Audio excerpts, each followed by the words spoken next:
আজকে চলে এসেছি আমি একটা ইউনিক কিছু দোকানে, যেখানে খুব সুস্বাদু চা পাওয়া যায়। আর দেখছিলাম কিছুক্ষণ আগে প্রচুর ভিড় ছিল। যে দাদা তোমার চা শুনছি আজকাল যে আসছে নাকি একবার খেয়ে দ্বিতীয়বার আসতে বাধ্য হচ্ছে, এমন কি জিনিস দিচ্ছ যে সেকেন্ড টাইম আসতে বাধ্য হচ্ছে কাস্টমার? দেখো, আমি চা স্টার্ট করি আজকে 1 বছর হলো। আমার দোকানের বয়স হলো 17 বছর। 17 বছর চা বেচছো? 17 বছর চা করিনি, 17 বছর ধরে করিনি, সেটা হলো না। কেন, আমি চেষ্টা করেছিলাম যে আমি আরো কিছু অন্য কিছু করবো। তারপরে আমি দেখলাম ইউটিউব থেকে কিছু শিখলাম, অনেক কিছু শিখলাম। আচ্ছা, শেখার পর আমি তারপরে আরম্ভ করলাম চায়ের দোকান আরম্ভ করলাম। তারপরে আমি চা আস্তে আস্তে তৈরি করা শিখলাম। তারপরে চিনি, কতগুলো জিনিস আমি দিলাম। তাছাড়া আমার হাতের কিছু কাজ আছে, মোটামুটি দেখো, একদিনে শেখা যায় না। আস্তে আস্তে শিখে অনেকটা তৈরি হয়েছিলাম। এখন কি বানাচ্ছো এটা? এখন চাটা বানাবো। তার দুধটাকে ভালো করে করে নিচ্ছি। কারণ দুধটাকে না তৈরি করতে পারলে, দুধটাকে ঠিক মতো ফুটিয়ে না মারতে পারলে চাটা তৈরি হয় না। মানে সব জিনিস আলাদা নিয়ম আছে না? গেলে অনেকগুলো পদ্ধতি আছে। হ্যাঁ। চা তো সবাই বানায়, হ্যাঁ। চায়ের কতগুলো পদ্ধতি আছে, ঠিক কত টাইপের মানে দুধের পর কতগুলো চা পাতা দেবো বা চিনি দেবো, তারপরে কি কি দেবো জিনিস। যেমন আমি অনেকগুলো জিনিস দিয়েই তৈরি করি চা, এগুলো সবাই মনে রাখা উচিত।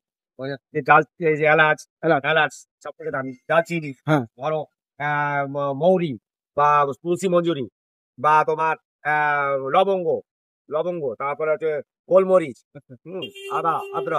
আদা। এই জিনিসগুলোকে আমরা রাত করে আমাদেরকে ঠিক টাইমে আমাদের চা গুলো পড়ার পর আমরা দিই, চা পাতা ফোটানোর পর তারপর আমাদেরকে তৈরি পাঠাতে হয়। তোমার দোকান টাইমিং কটা পর্যন্ত থাকে? সকাল 7টা থেকে দুপুর 1টা। গরমকালে আমরা তৈরি করেছি, গরমকালে। আর তারপরে 4টে থেকে রাত 10টা। আর শীতকালে? শীতকাল হলে সকাল 7টা থেকে রাত 10টা টানা, একেবারে টানা করে যায়। আমি বসি না, আমার এও আছে। তোমার দোকানে চা খেতে গেলে কোথায় আসতে হবে? আমার বেহালা থেকে চৌরাস্তা।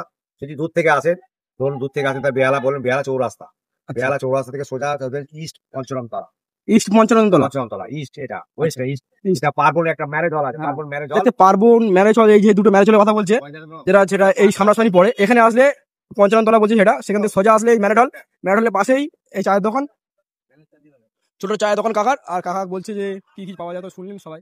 তো যদি কাকার দোকান আসতে যাও, চলে আসবে, লোকেশন দিল সেটা সেই শুনে। তো আজ পর্যন্ত এটুকুই, দেখা হবে নেক্সট ভিডিওতে।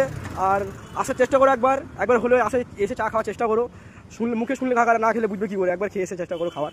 এই হচ্ছে কাকার দোকান। তো আজ পর্যন্ত এটুকুই, দেখা হচ্ছে নেক্সট ভিডিওতে।